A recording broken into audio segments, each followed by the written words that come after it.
But this is not spiritual warfare. And one of the main indications of that is just how blatant this LGBT stuff is. Just like with everything else from the dark Jezebel side, they are very open about it. Just like the people pushing the Great Reset, who are also very open about their agenda and almost comically over the top with how evil they are. Again, it's like the Emperor in the Star Wars series, who has this overtly menacing presence and maniacally laughs over how evil he is and how much he enjoys it.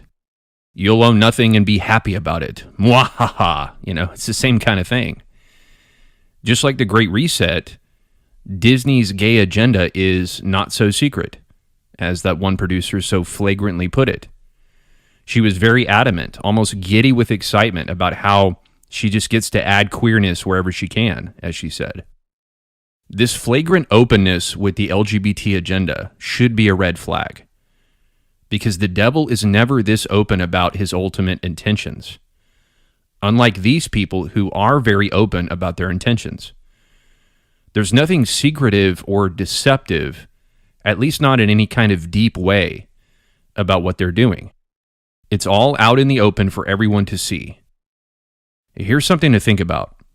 Perhaps the devil, instead of coming with just a simple frontal assault, is utilizing a multi-layered strategy here, where he uses an obvious frontal attack that's very easily perceptible to the physical eyes and appeals to human pride and self-righteousness and our attachments to the flesh as a distraction for a larger deception.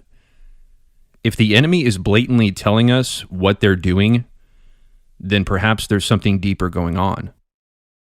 And there's actually a story in the book of Joshua that illustrates this point perfectly. In Joshua chapter 7, an Israelite named Achan disobeys the Lord and takes some of the spoil from the people of Jericho, who they had just defeated. And because of that sin, God stops fighting for Israel. And so they go into the next fight against the city of Ai without knowing that God isn't fighting for them anymore, and that leads to this shocking defeat. And God tells Joshua, there's sin in your camp, and I'm not going to fight for you anymore unless you deal with this sin. And so after the sin is dealt with, God returns to fight for Israel. And Joshua uses the previous defeat to his advantage in the next battle. He uses deception and the element of surprise to gain a foothold over his enemy. And what Joshua does is he sets a trap where he puts part of the army at the front of the city where the people of Ai can clearly see them through the city gates. And then he puts the other part of the army behind the city, lying in ambush. And he uses his enemies' confidence from their previous victory to lure them out of the city with the promise of another easy victory. It says in Joshua 8:15 that Joshua and the Israelites pretended to be beaten before them and fled to the wilderness. So the Canaanites, taking the bait and blinded by their overconfidence, are lured away from the city, leaving it open for the ambush to sneak in and take the city and surround the Canaanites on both sides. This is one of the few times where creative military strategy is utilized by the Israelites, because usually God just strikes fear into Israel's enemies and they flee in a panic or get hit with large hailstones or something like that. And it's just a simple and straightforward thing.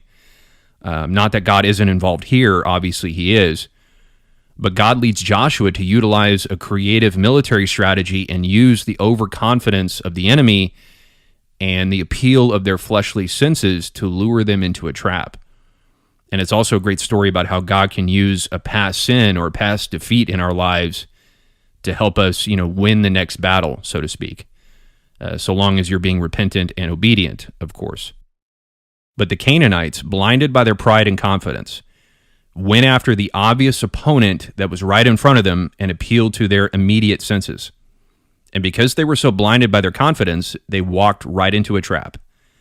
They weren't discerning and just thought, oh, we got this. This will be another easy victory.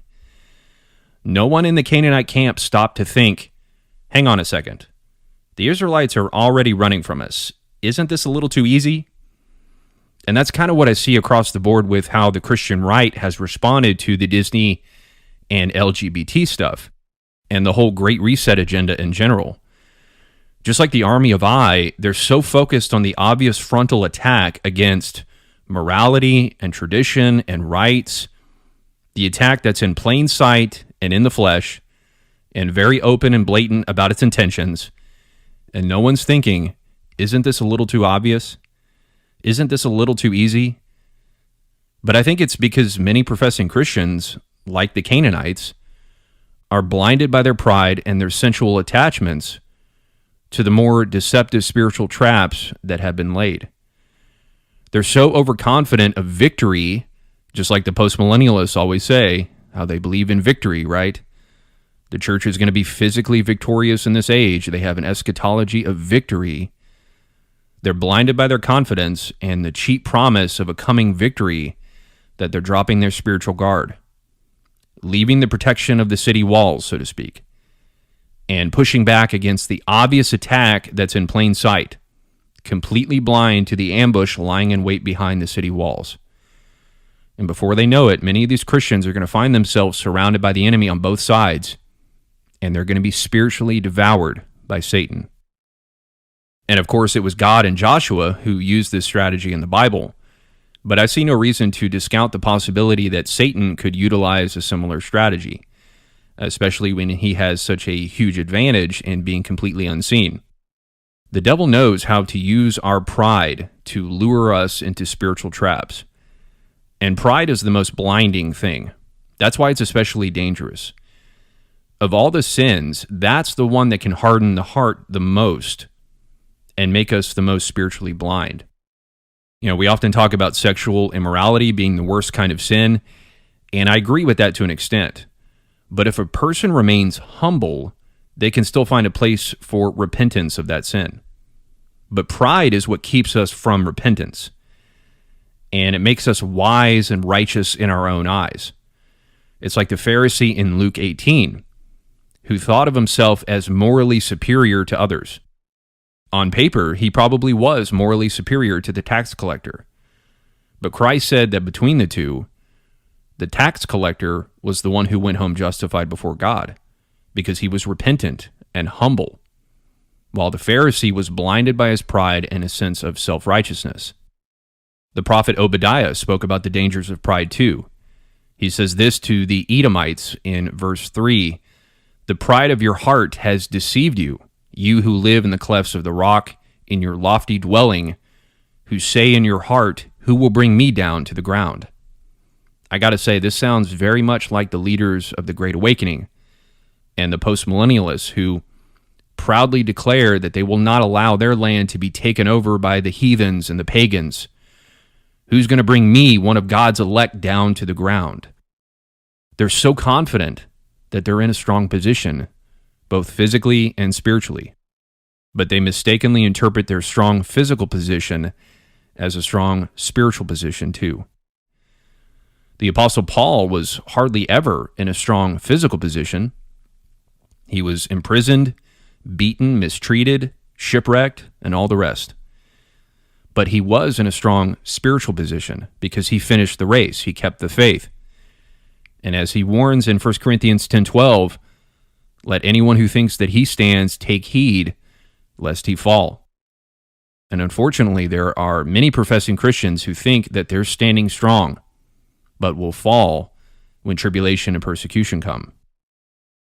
So just like Joshua pretended to be beaten before the Canaanites to lure them into a trap, could Satan have picked up this strategy and is now using not only an obvious threat, but is also pretending to be beaten through an embarrassingly weak Biden administration and these false promises of a coming downfall of Jezebel and false eschatology like postmillennialism that gives a false hope of a coming victory and great awakening, which is really all false prophecy, to draw Christians out into the open and lure them into a pursuit of the flesh that makes them drop their spiritual guard, leave the protection of the spiritual city, and pridefully charge into a spiritual trap?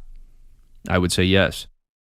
And that this has been the devil's strategy for a long time now, with all of this exposure of the New World Order Great Reset agenda. of which this LGBT and wokeness stuff is merely a part.